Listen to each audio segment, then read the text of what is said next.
The UAR's Seller's Property Condition Disclosure Form. As listing agents, many of you are familiar with this form. What this form does, it allows the seller to comply with their contractual obligations under Section 7A of the real estate purchase contract.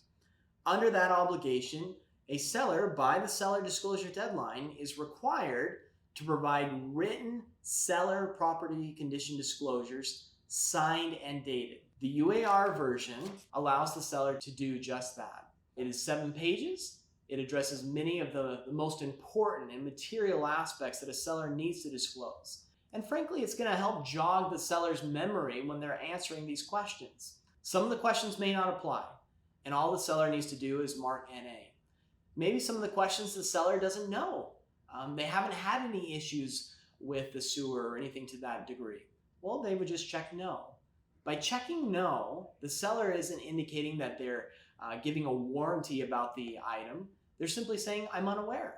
So they're disclosing what they know about the property. When the seller checks yes, they are indicating that there was an issue or that there is an ongoing issue. And what that does is that it shifts the liability onto the buyer to do further due diligence.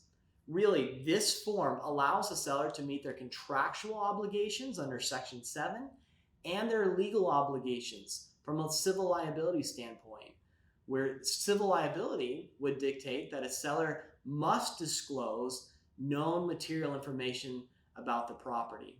So it helps the seller on both fronts. And then additionally, it shifts the burden onto the buyer who takes this information and then conducts their own due diligence about the property. This is one of the most important forms as part of the purchase contract that I can think of. So listing agents really need to be diligent in helping their sellers understand the implications of this form and then reviewing the form with their seller after the seller has completed it.